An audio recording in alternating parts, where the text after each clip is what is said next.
angels, they bow before your throne, and all the elders cast their crowns before the Lamb of God, and sing, you are worthy of it all.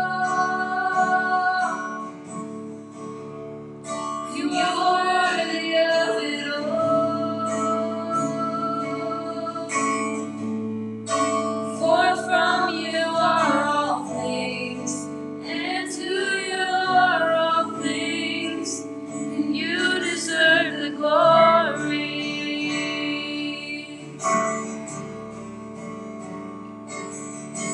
And all the saints and angels, they bow before your throne,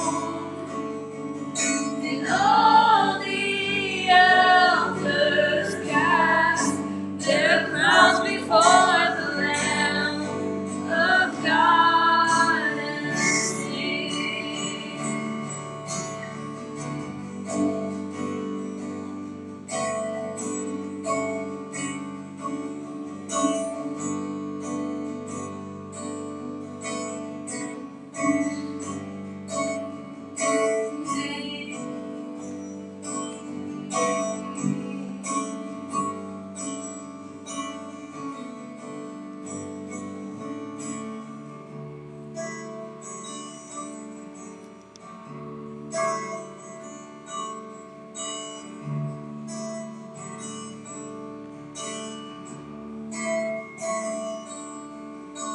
Day and night, night and day, let incense arise.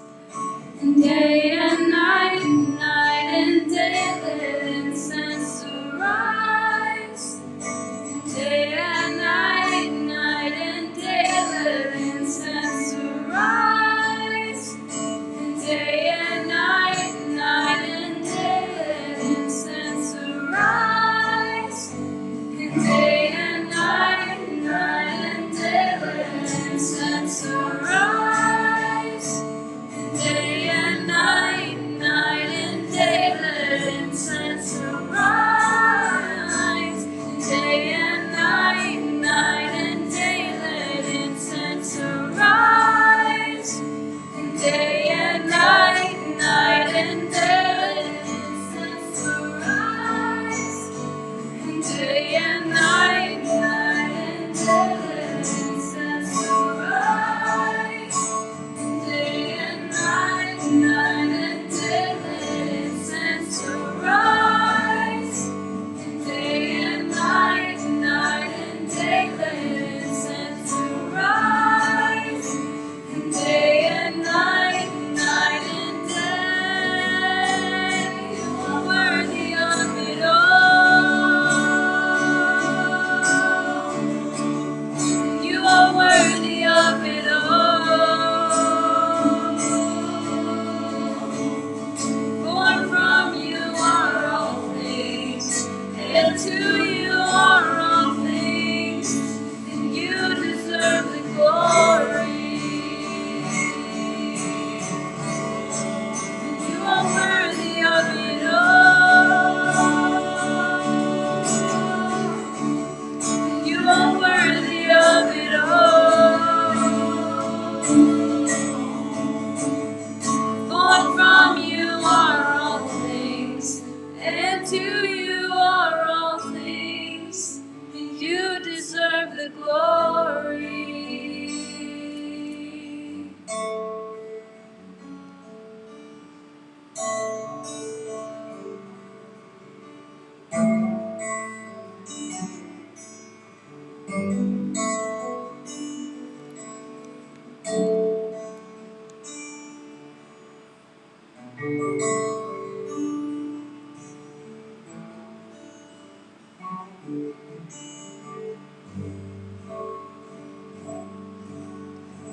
Jesus, we love you.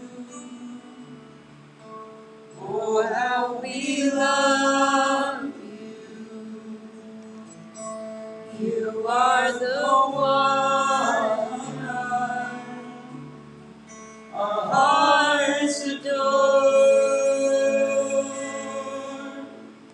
And Jesus, we love you.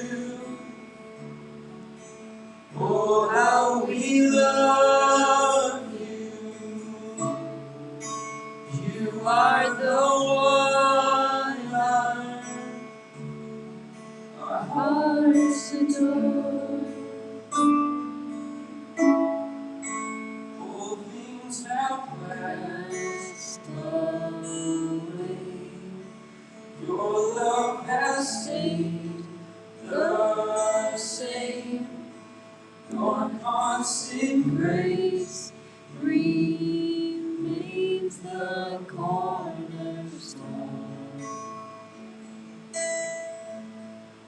And things that we thought were dead are breathing in life again. You cause your sun to shine on darkest night. For all that you've done, we will pour out our love. This will be our anthem song. Jesus, we love you. Oh, how we love you. You are the one our hearts adore. The hopeless have found their home. The orphans now have a home. And all that was lost has found its place in you. You lift our weary head, you lift our weary head. You make us strong instead, and you took these rags and made us beautiful. For all that you've done, we will pour out our love. This will be our anthem song. Jesus, we love you. Oh, how we love you. And you are the one our hearts adore. Sing again, Jesus, we love you. Jesus, we love you. Oh, how we love you. And you are the one our hearts adore.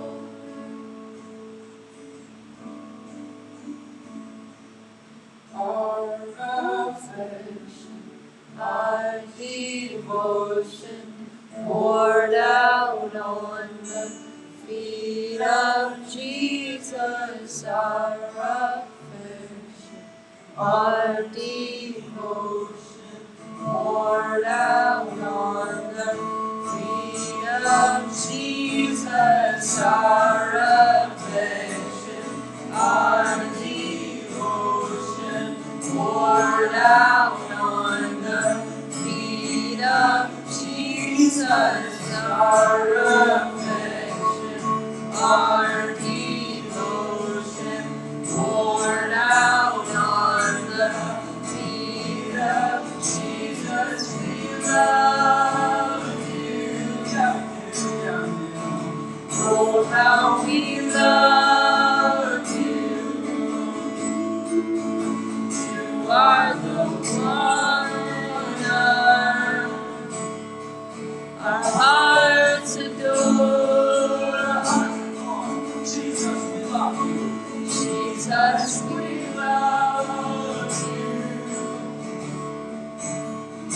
how we love you. I'm going to do the announcements after the message. Oh, okay. Okay. Thank you for letting me know. Our hearts adore. Jesus, we love you. Oh, how we love you. You are the one our hearts adore. One more time. Jesus, we love you. Oh, how we love you. And you are the one our hearts adore.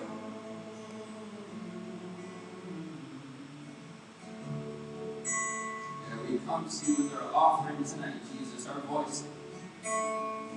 As tired as and as frail as I might feel from this changing season, I know sickness all about. Just feeling out of it right now, God. We recognize that you are worthy above all of that. That you're worthy. You're just as worthy today as you were yesterday. You're going to be worthy tomorrow and the next days. And God, I pray that this song would be the melody that rises from our hearts. That it would be nothing but love back to you, just as you freely gave it to us, demonstrated on the cross. There's no greater love than this. When someone will lay their life down for their friends, I think of that man Jesus. Being 100% human, 100% God, laying down his life. Demonstrated that love.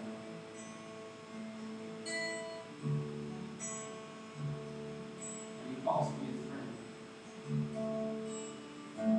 He calls me his beloved.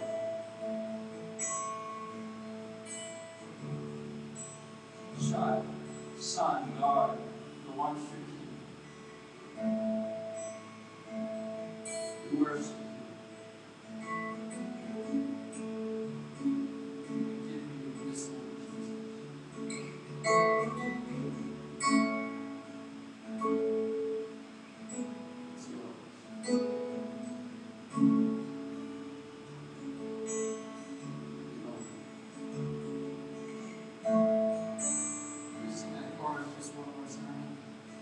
Jesus, we love you.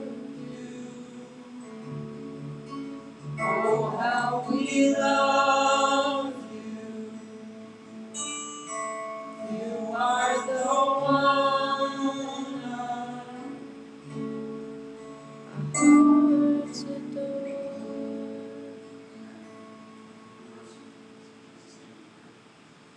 Amen. You guys can have a seat. Thanks, David. Thanks, Becca. In Psalms it says, delight yourself in the Lord, or take delight in the Lord, and he will give you the desires of your heart. See, every single person has a desire, and desire, depending on your personality, can be a great driver inside of you.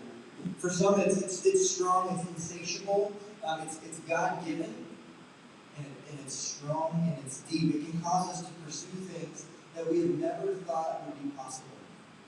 It would cause us to have conversations with people that we never thought that we would, and take risks, or do things that we're like, man, the other day I would do this. It's a deep desire inside of us, far greater than peer pressure. It's a deep desire inside of us that comes from another. See, this desire can be unquenchable, and it can cause us to do things that are crazy. And the desire inside of us that God gives us can be limitless, it can be endless, it can be unmeasurable, and just uncharted. But here's the truth of the desire that can be within, it can be distorted. But this desire is infinite. And what happens in life when this desire gets distorted, we go after things, and we have our desire to be fulfilled by things that are finite. Because we are made of people, and here's the truth. Desire is infinite. We have been crafted by a creator. So anytime we try to get our desire fulfilled through any single person besides Jesus or anything besides Jesus, our desires can get thwarted and distorted. So sometimes what will happen is I'll look to Angie, my wife, to fulfill my desire, and what that happens is I will place really unattainable expectations upon her as a woman, as a wife, as a mom. And what happens then is I damage the relationship because nobody's ever able to meet the desires that are inside of us. Or sometimes for you, it could be you look at work or working out or your community or whatever craft that you love and you pour your life into it. Anything to fulfill your deepest desires, and guess what happens? If that is what you desire to be fulfilled with, you'll be left disappointed. You'll be left thirsty for more. This is why right now this stage of life can be so difficult because you're either in school and you're trying to figure out what you want to do with the rest of your life, or you graduated and you're pursuing work and you're still trying to figure out what you want to do with the rest of your life. Now throw in relationships. Right? Some of you are like, I'm good, like I'm set for life, and others are like, man, I just long. My deepest desire inside of me is to be in a relationship. And those are really good desires, but when we look for our desires to be fulfilled in people and things, we miss out. Dallas Willard, a great theologian, said it this way: desire is infinite, partly because we were made by God, made for God, made to meet God, and made to run on God. We can be satisfied only by one who is infinite, eternal, and able to supply all of our needs. We are only home in God. When we fall away from God, the desire for infinite remains, and it is displaced on things that will certainly lead to destruction. So the Bible talks about uncontrolled desire. Do you know what that's called? It's called lust. And I'm not talking about lust in just a sexual nature. Lust can be just an insatiable desire for anything. And we are lustful people. Right? We are created that way. Like we also have these tendencies inside of us. And so what happens is this desire can be distorted. So what happens is we have this desire that pulls us along. And so not even from a sexual standpoint, let's from a work standpoint. Everybody has a plate. Right? Some plates are bigger, some plates are smaller. And what happens to this plate, we go at life and we have the desire to do things. We put something on our plate, we're going, and it's like, oh, I love that. And we put something else on our plate. Then we put something else on our plate. And we put something else on our plate. And typically, we're putting more and more things on our plate because we're trying to get fulfilled. Right? We think all this food called desire, and it's not necessarily food, but it could be for you. You just fill it and you fill it and you fill it. You're like, oh my gosh, my plate is so full, I can't do anything else. And then what happens is we just get dismantled. And we actually can't move. And we try to keep this plate full. We try to keep this plate spinning. And they're like, man, this doesn't fulfill me. And so then we bring another plate in. Then we bring another plate. You don't only have a plate, you actually have a tray with 17 plates on because you're driving for this desire. And we're looking at all this other stuff to fulfill it. And instead of adding more and adding more and adding more, I wonder if Jesus is asking us to take things off. I wonder. There's a book that came out earlier this year or late last year. It's called The Ruthless Elimination of Greed. And basically, if you boil this entire book down, it has to do with desire and where you get your desire fulfilled. But I just want to ask you this. Because the author talked about the difference between restfulness and restlessness. When we are continuously filling our plates with more and more and more, trying to keep it spinning as much as possible so they don't drop and fall and crash, we just go and we go and we go, and we're actually unable to rest. Because we're looking for desire to be fulfilled in what's finite instead of what's infinite. So I'm going to read a couple things to you. There's a difference between, are you able to rest? Are you not able to rest? Could you say that you have restfulness, or are you restlessness, the inability to rest? So, would you say that you have margin in your life, or are you determined by busyness? Are you constantly in a hurry, or are you able to slow down? This could be while you're driving. This could be in your conversations. This could be in the grocery store. This could be in any place whatsoever. Are you characterized by hurry or slowness? Can you sit in the quiet, or does there always have to be noise? Mm. Can you have deep relationships, or do you prefer isolation? Can you do time alone, or can you only be in crowds? Are you able to stop and delight, for example, in the fall colors? Or are you so distracted that we don't even see them around us? The rain's not help, but they're there. Are you able to have enjoyment and to actually enjoy what other people have, or are you envious of what other people have? Do you have a sense of clarity in your life, or does life just look like a big hazy confusion? Are you characterized by gratitude or by greed? By contentment or discontentment? Are you able to trust people, or do you constantly worry about what they're going to do? Mm. Are you able to be characterized by love, or do you have just an angst growing inside of you? Do you have joy, or is it melancholy or sadness? Do you choose peace, or are you riddled with anxiety? Are you able to work from love, or are you working for love? Do you work as contribution, or do you work for accomplishment? So this is just the difference, and hopefully you're able to um,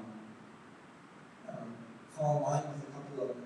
But really it's there just to say, are you prone to keeping this plate spinning and full and trying more and trying more? It's not to say that desire is not good. It's actually a wonderful gift that God has given us. But what are we trying to fill our lives with? And I would submit to us that we are full of busy, and we are full of hurry, and we are full of distraction. And Jesus, instead of saying, put more on, he's saying, will you take some off?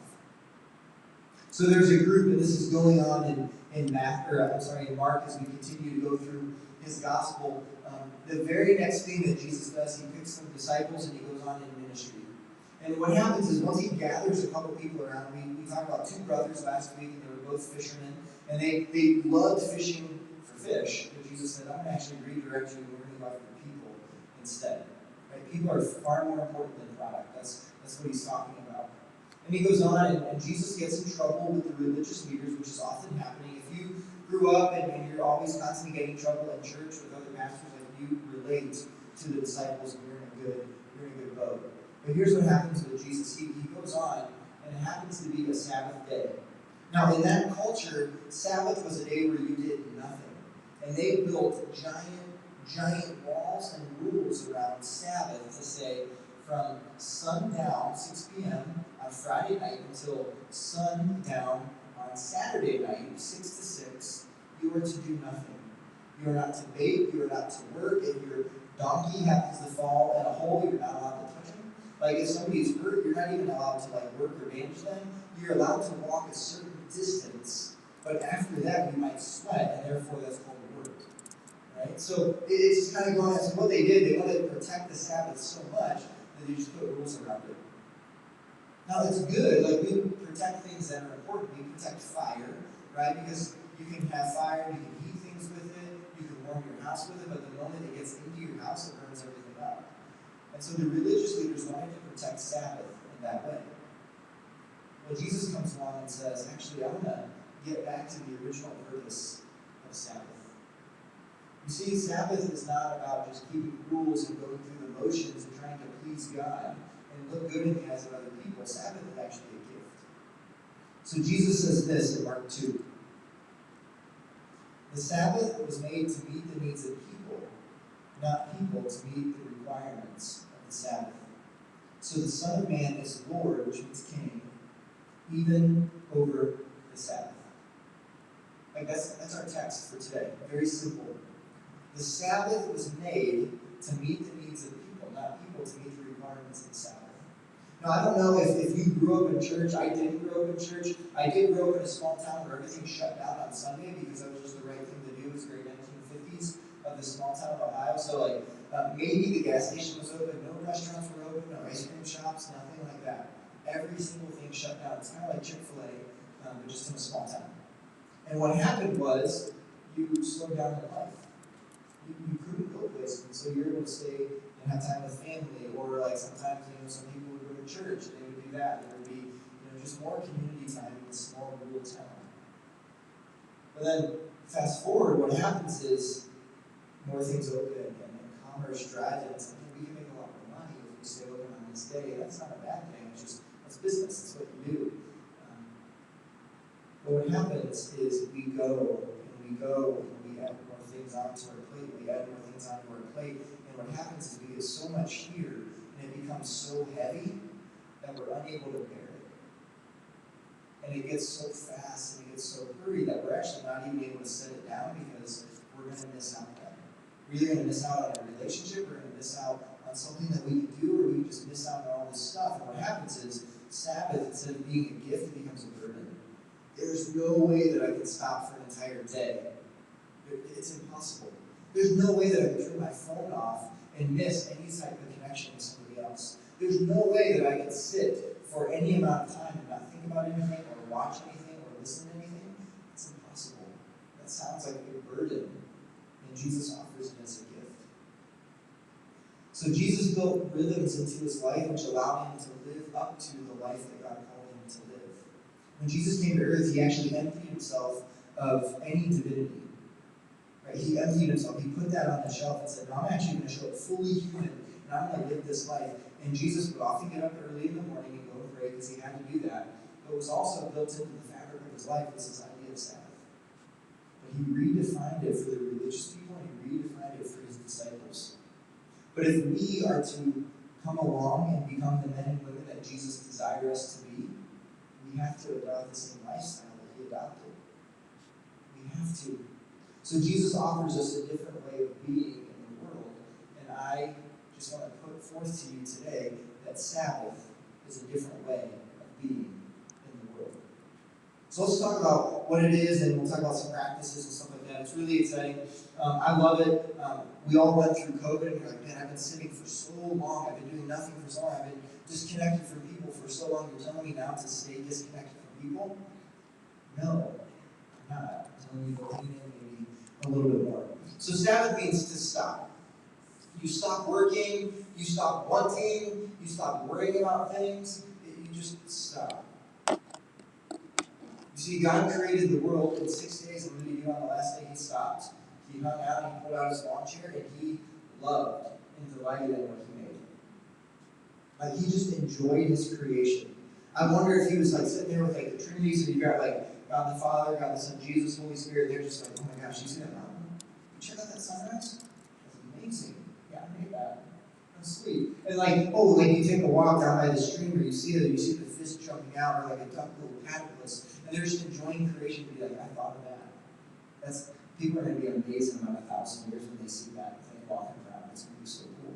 Or whatever your belief is on creation, however long it took. But here's what happens that we know, that God chose to rest from work and delight in what he made. And he says, I want you to do the same thing. I want you to stop from work, and I want you to take delight in me. Can we do it? So for me, Sabbath can be really, really difficult, but it's a gift that God gave us. And even if you look at the seasons, right now we're heading into the winter.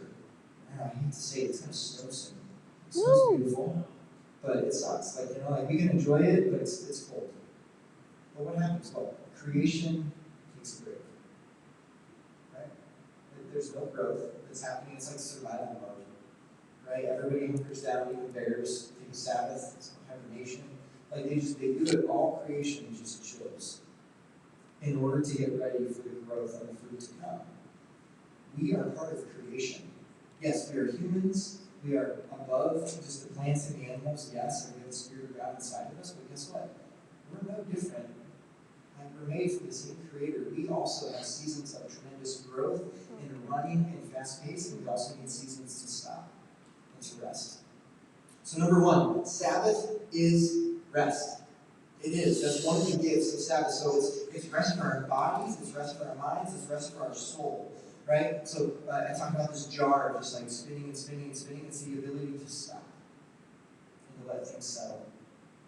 Right? I will plan a day once a month to go out. Like I carve it out and call it a day of delight, and it's literally the ability to just delight in the Lord. I can't just sit down for the first hour or two. I have to go like take a hike in the woods or do something, and it usually takes about 45 minutes for my mind to get to a place where I can actually like slow down enough and think, and slow down enough and pray, because there's so many demands that are coming in on life. It just takes that amount of time, and I just know it, so I just plan it into my day. I'm gonna have to hike for about 45 minutes to an hour before I can actually settle and think. But when we choose Sabbath as rest, we allow Jesus to lead us beside the quiet waters. And when we are able to go beside the quiet waters, whether literally or figuratively, He's able to restore our soul. So now I get to invite Charis up, which is very exciting. And she's going to share a little bit about when she intentionally got away and stepped into Sabbath as rest. Just as I'm asking at 7 a.m. this morning if I do this, so I'm not prepared whatsoever. So I've always been someone who's really struggled with the idea of Sabbath, and like my mind moves like a million miles an hour and it never stops. And so Adam always talks about Sabbath and how important it is, and I was always like, yeah, like I can't do that. Like, it's not me. I can't stop. I can't slow down. Like I'll spend time with God, I'll read my Bible, but like I can't just stop. Until the week after retreat this year, just through like crazy circumstances and blessings and I would say miracles, God provided a week for me to just get away, which I ended up desperately needing. The end of retreat, I came to Sunday night and I was just Sunday morning after the baptisms, and I just like broke down. I was physically just exhausted, mentally exhausted, spiritually was just so depleted and hurt. Because I'd been let down so much by the expectations that I had put on my life, on God, on people around me, that just nobody was living up to God. I felt God wasn't living up to them. I wasn't living up to expectations I had for myself. And so I just needed to get away with God. And through just like I said, blessings and miracles, God provided a week for me and the funds and the ability for me to get away with Laura for an entire week, just to spend time with Him. I realized, I got there the first night and I just kind of prayed, like, God, I don't know what this week is going to look like. I don't know what you want from me. I just know that, like, you want me to spend this week with you because you have made it possible. And so I just prayed the night that I got there and just asked Him to make it evident what He wanted me to do. And through that prayer, He just revealed to me that, like, I needed to rest 3 areas, which was the body, mind, and soul. And so the first day I decided I was going to dedicate a whole day to resting my body. And so I slept in, maybe like a coffee, went and got a massage, like anything I could do to just like rest my body and just like ate a really good meal. It was really great. And then the next day I knew I needed to really rest my mind, and I wasn't sure what that was going to look like. But Christina, before I left, had given me a bag of like art supplies, and I took up embroidery during quarantine, so I took that with me and just kind of did like things that were like restful to my mind, that I could kind of just not have to think too much and could just relax while I was doing them. And so the second day I just spent resting my mind. And then the third day, I knew I needed to rest my soul, and I again didn't know what that looked like. The day before, Laura had gone to this outlook and spent the day there. I was overloaded, so I went and tried to like sit and read my Bible and pray and like do what I thought Sabbath looked like, which was just like reading my Bible and sitting really quietly and like waiting. And there was like a ton of trees around me, and like animals kept making noises, which was like freaking me out. So I ended up like getting up and leaving and just kind of driving around. We were by Bay City, so I went to Tawas and found this beach that just was like deserted. There was nobody there. It was like a huge long beach going on for miles. And so I just spent like probably like 5 to 6 hours just walking up and down this beach and praying and talking to God and just laying everything out to Him. Just the expectations that I'd had for my life that I felt like He hadn't lived up to, or that people hadn't lived up to, just laying out anything and everything. And I came to the end of that, and I kind of left the bumps. I was like, I didn't really hear from God. I didn't have like revelations, but kind of laying in bed that night, I like realized that I didn't have like a massive revelation, but I felt really prepared and really well rested and like able to step into that busyness again. And I don't know, it just helped me to realize I needed to reprioritize my life. And so for me, that looked like stepping back from the rock, which I was a part of and I loved so dearly, but I just realized I needed to step back from that and just just really set aside time throughout each week to allow myself to rest with God. And so that Thursday night, I just kept that open, and that's been my time to rest with God, and I've kept that as sacred. And since retreat, it's only been a couple weeks, but it has helped me to be able to do everything else that I do well, because I'm taking that time to rest, I'm taking that time to spend with God and just replenish myself.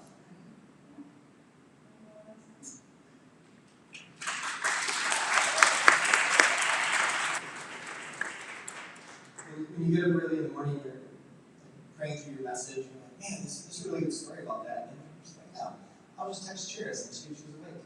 And she replied there. It was awesome. So she embodies what Sabbath looks like. And you may not be able to go away for a week, you might only have a day, but part of this as Sabbath as rest, that's a gift to you, is you can rest your body, so take a nap.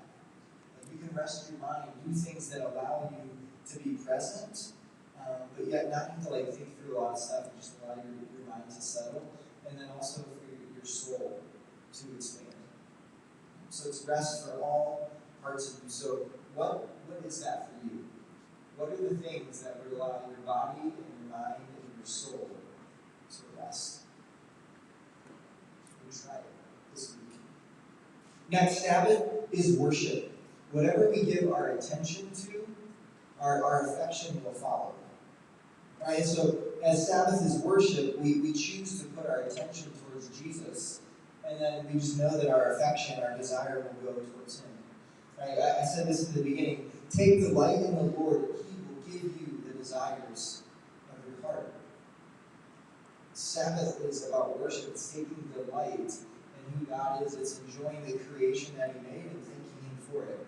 So sometimes it looks like a walk, sometimes it looks like worship, sometimes it looks like spending time in the Word of God. There's a whole different ways of worshiping God, but it's anything that allows us to fix our gaze on Him for an extended period of time.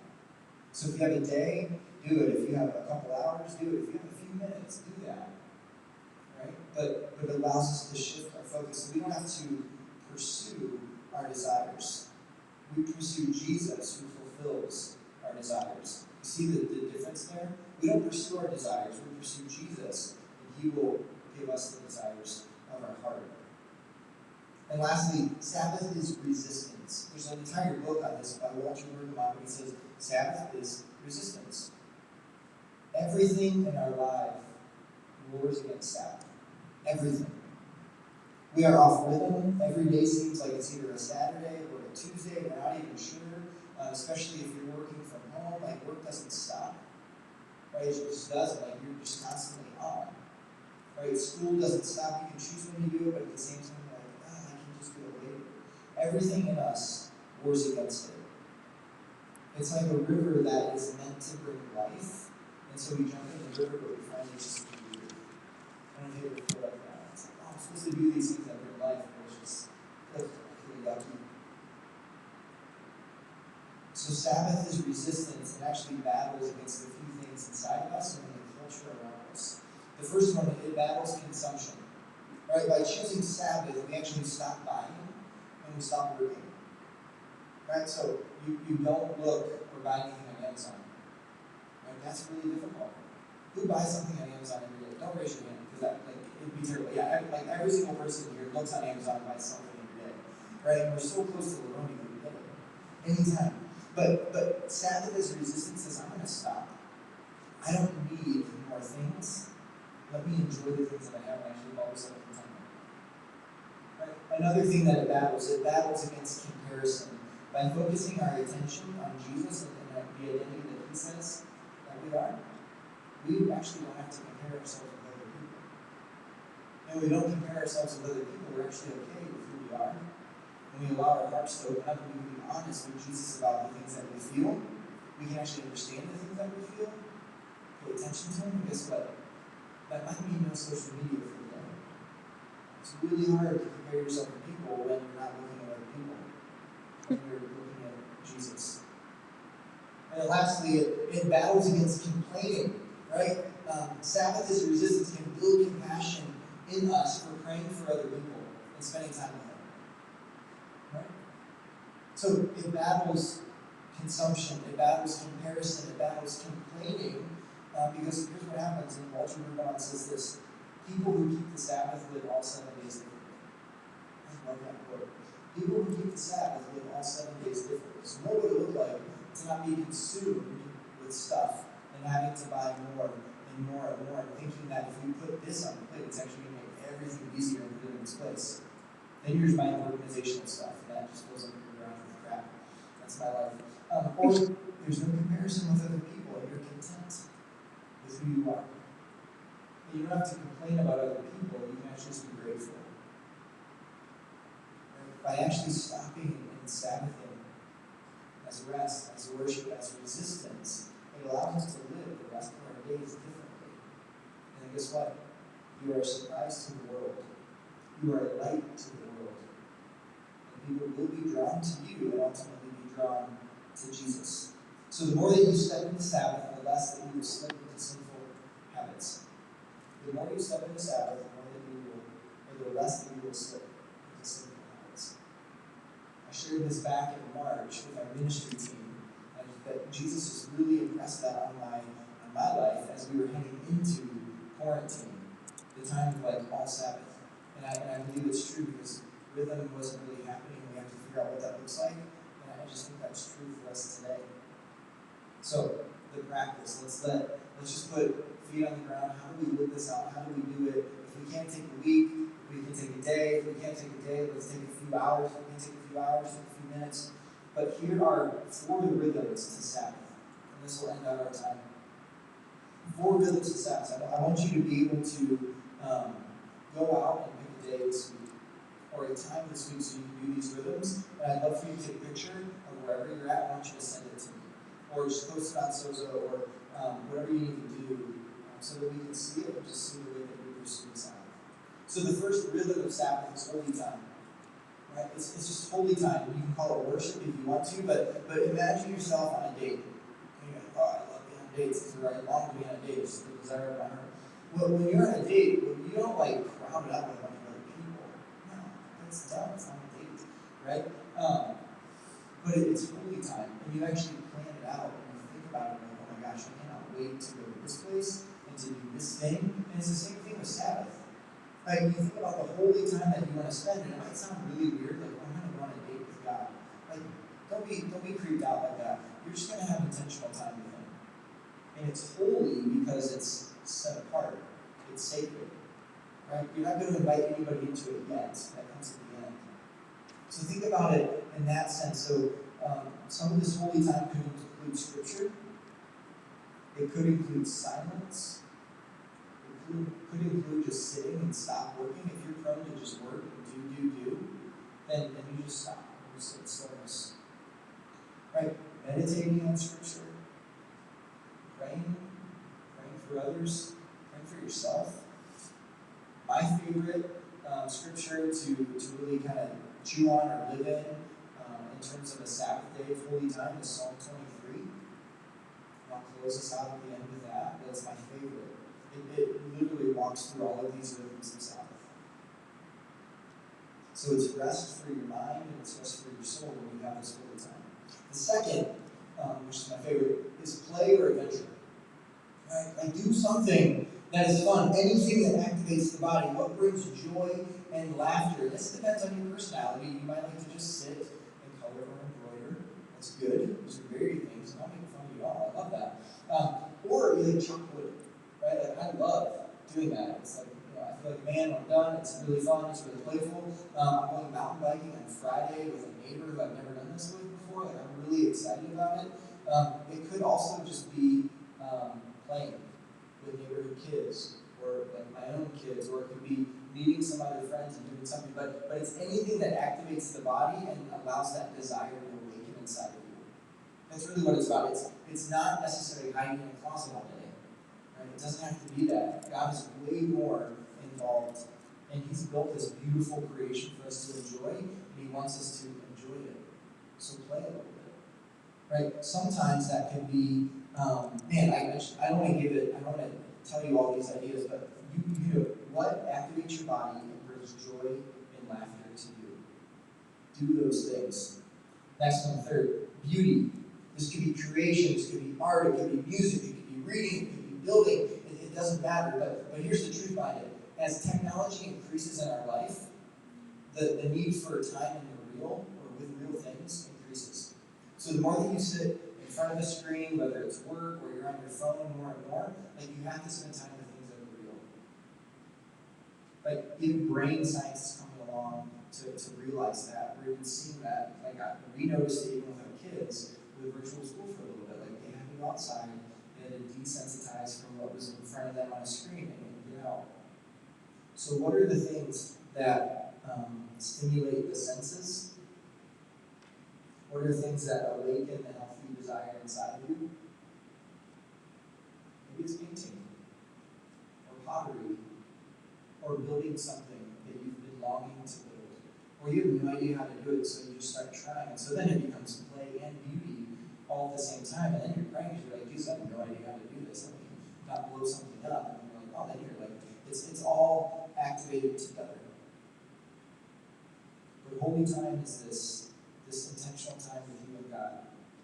The plain adventure, it activates your body. The beauty actually activates your soul and your mind in a way. It stimulates your senses. And the last one is community. Right? We need the community. God himself is community. And he invites us into the community. He wants us to be invited into it as well. So in your Sabbath, whatever it looks like, sit down and have real conversations with people. Talk about what you played, right? Talk about the holy time. Talk about what you're trying to create with whatever it is in beauty. Whether it could be a meal or it could be a drink, but basically you're moving from fake to authentic.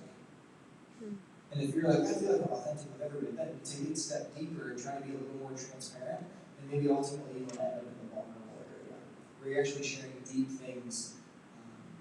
You're sharing sorrow, you're sharing joy, those deeper desires that are inside of you. But those are the 4 practices. It's super simple, and yet really profound and difficult to step into it, because everything inside of you is warring for your attention, so that will fight against holy time. Right? It's warring for you to just continue to work hard with your head down, and that completely diverts you from play. Right? We want to get you stuck on technology and allows you away from beauty, and we want you to move into isolation that thwarts you from community. Everything is warring against you, so you have to actually be intentional with it. So typically what I'll do, I'm already thinking about Friday, and I'm excited about it. And so it's like, what do I need to do to work really, really hard Friday is when I Sabbath, so I can protect that time and protect that space.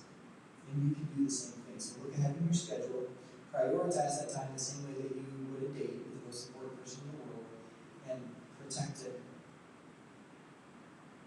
Here's the truth that is hard. Sabbath is coming either as a delight or as a discipline. Right? You can go and go and go, and Sabbath will come to you as a discipline.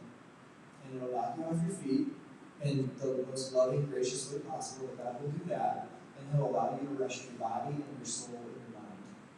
Or we can choose to step into it, maybe a deep dive in off of the cliff, or just baby steps into the kiddie pool, and then it becomes some delight more and more as your desires are awakened.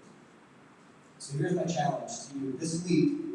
Pull out your phone and a calendar. If you don't have a calendar, just try to keep a calendar. It's really important. And that way you can plan your time ahead. But here's my challenge. You pick one day. If you're like, I don't have a day. Great. Pick half a day. I don't have a day. Just pick some time, right? Just all the time there. Just pick some time. Prioritize it. Block it out. Schedule it. Color code it. I don't care however you do what you do. But pick a time. And in that, I want you to schedule those 4 rhythms out. If you need to block it to say, I have 3 hours, so I'm going to try to have some holy time, I'm going to try to have some beauty in there, I'm going to try to have some play, incorporate it all at the same time if you need to, some community, and then just do it. It's going to feel clunky, you're going to feel distracted, you're going to get 40 minutes into it, be like, I'm done, this is stupid, like I don't even know if God's real. Keep pressing in. I promise you, just keep pressing in. And after that, shoot me a message. If you have a question before you dive in there, I can give you my phone number if you want. My email is adam@lowpoint.org. I would love to talk to you about it. Because here's the goal. Our mission is to know Jesus intimately, to be known authentically, to make Jesus known intentionally. Choosing Sabbath is to know Jesus intimately and to be known authentically. And the more that we're able to do those two, making Jesus known intentionally will just be very natural. And it will just be the outpouring of your life. Resources. These are super helpful for me. This is one of the books, Ruthless Elimination of Hurry. Another one is called Sabbath by a man named Dan Allender. It's probably the best book that I've ever read on Sabbath. Another one is called Sabbath as Resistance by a man named Walter Brueggemann. He's crazy. Crazy old man. It's worth it. This is basically the summary of all three of those books, but Sabbath will either be a delight or it will be a discipline for you. And it's taken years to incorporate it into life, but I'll tell you what, there's no better day in the week than that. And we're still learning. There's a new season of us as a family, but if this is something you can get down earlier in life than me, it will do you well, and your soul will thrive. So I invite you to stand up, and as a prayer, I would like to read Psalm 23 over us. And again, this is one of the best texts that you can read and study and meditate on as you choose to do your Sabbath this week. The Lord is my shepherd. I have all that I need. He lets me rest in green meadows. He leads me beside peaceful streams. He renews my strength. He guides me along the right paths, bringing honor to his name. Even though I walk through the darkest valley, I will not be afraid, for you are close beside me. Your rod and your staff protect me, and they comfort me. You prepare a feast for me in the presence of my enemies, and you honor me by anointing my head with oil. My cup overflows with blessing. And surely goodness and unfailing love will pursue me all the days of my life, and I will live in the presence of the Lord forever. Jesus, would you make us a people that has the same lifestyle that you have? I believe there's no other person in the world that works harder and more focused and intentionally than you. And I believe there's no other person who Sabbath as well as you. So Jesus, would you teach us what it looks like to step into Sabbath as a day that takes care of us from a body, from a mind, and a soul standpoint, so that we can become the people that you call us to be. Jesus, would you help eliminate the distractions in our lives and help us to step into days of delight with you? God, I pray if there's fear that you would just counteract that with strength and courage. Jesus, if there is indifference, I pray that you would awaken a desire inside for more time with you. And God, I just pray that you would meet us there. And you would fill us with inexpressible joy. And I pray this all in your perfect and beautiful name. Amen. Amen. All right, my friends, we have a couple announcements for you before you leave. Hey, you got to vote. Tomorrow is the last day, I believe, to register. We got a couple up there, which is really good. A couple other ones. Community was the last part of Sabbath. We don't want you to be alone. If you want to join a life group, you go to thisissozo.com and check out our groups. And also with that, we have some serve teams that are here. And if you're like, man, I have some ability, I want to be used, I want to help the body of Christ, then I would love for you to jump onto a serve team. Again, if you want to sign up for that, you can go to the website too, thisissozo.com as well, which is good. I think that's all the announcements. Maybe some more. Is that good? No, you're good. Sweet. Next week, we'll see you here. We're going to keep going through Mark. Keep reading through Mark, asking yourself, Jesus, who are you? And then asking, what does it look like to follow you? All right. Much love. See you.